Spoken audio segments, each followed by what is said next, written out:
Une haie d'honneur au rythme de la musique traditionnelle africaine, c'est le protocole choisi pour accueillir le président de la République démocratique du Congo, Félix-Antoine Tshisekedi Tshilombo, à quelques heures seulement de son investiture à la tête de l'Union africaine.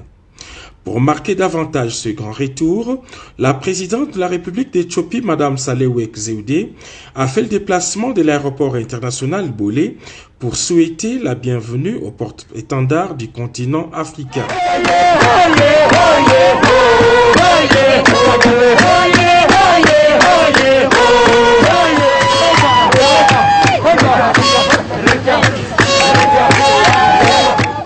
Les deux chefs d'État ont eu une première entrevue au salon présidentiel de Bolé avant de traverser la ville jusqu'à l'hôtel réservé pour les futurs présidents de l'Union africaine. Mobilisée depuis la matinée, la communauté congolaise d'Addis Abeba a ovationné son chef de l'État, Félix-Antoine Tshisekedi Tshilombo, à la tête de l'Union africaine 54 ans après les passages du maréchal Mobutu. C'est samedi 6 février 2021 que le président de la République démocratique du Congo va recevoir le marteau et l'emblème de l'Union africaine dans la salle Nelson Mandela.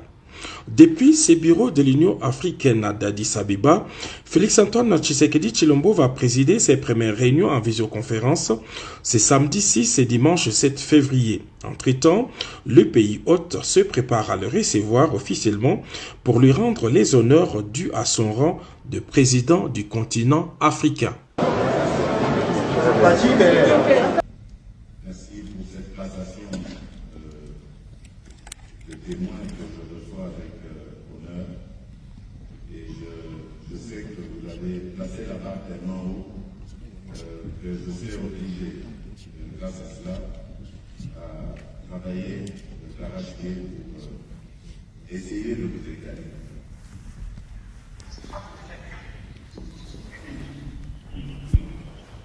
Majesté,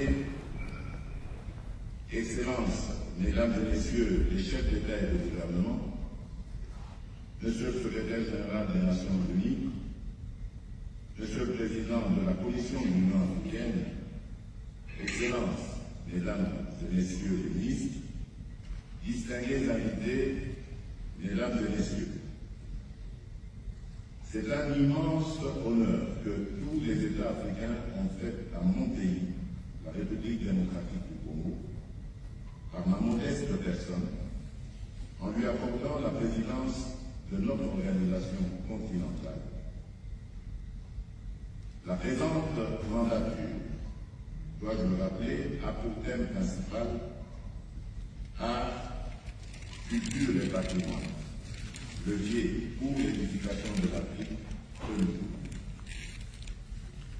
Nous voulons en effet une Afrique avec une participation active et massive des femmes et des jeunes, moteurs d'un développement durable et inclusif.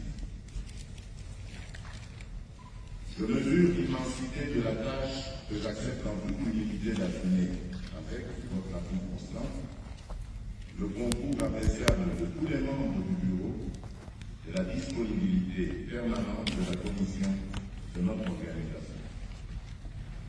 Je tiens à remercier vivement mon prédécesseur, le président Cyril Matamela Ramaphosa, qui, dans des conditions difficiles dues à la pandémie de Covid, a su mobiliser les efforts de tous les pays du continent et des partenaires pour y faire face.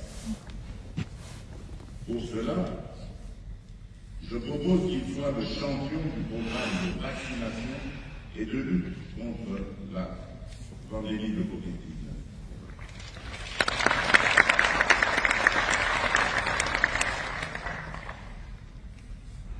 Je salue chaleureusement et remercie fraternellement son Excellence Madame Sahle-Work Zewde, présidente de la République démocratique fédérale d'Éthiopie, et son Excellence Monsieur Abiy Ahmed, Premier ministre, pour la qualité de l'accueil et que le peuple éthiopien n'a cessé de nous réserver lors de nos assises au siège de l'organisation. Je saisis également cette occasion pour adresser mes sincères remerciements à M.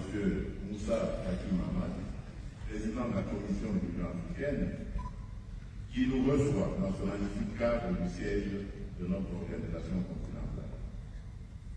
Excellences, Mesdames et Messieurs, c'est un privilège unique pour la République démocratique du Congo qui accède ce jour à la présidence de l'Union africaine à un moment symbolique et hautement significatif où nous célébrons les 60 ans de la disparition d'un digne fils du Congo et de l'Afrique, M. Patrice Emery Lumumba.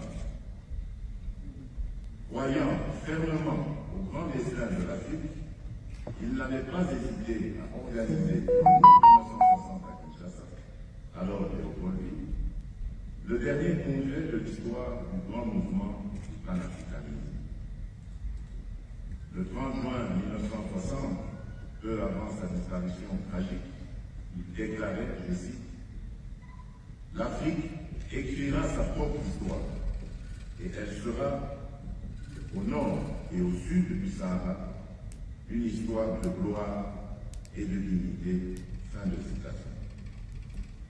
C'est dans cette optique que pour honorer la mémoire de tous les panafricanistes, j'entends ancrer la thématique de ma présidence de l'Union africaine dans la vision ci-après, une Union africaine au service des peuples. Cette vision spécifique qui s'inscrit dans le premier plan décennal de mise en œuvre 2014-2023 de l'agenda 2063 va se décliner autour de 9 piliers stratégiques, mieux détaillés dans mon plan d'action. Les arts, la culture et le patrimoine constituent le socle de la renaissance africaine. Ils nous offrent l'opportunité d'opérer notre retour aux sources. En tant que somme des inventions de l'homme, de ses innovations et de ses combats pour assurer sa survie et son épanouissement, la culture est effectivement, comme le disait le Léopold Sédar Senghor, au commencement et à la fin de toute chose, car elle embrasse tous les domaines de la vie. Excellences, Mesdames et Messieurs, au moment où nous accédons à la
yo eza nzela oyo ezopesa vie.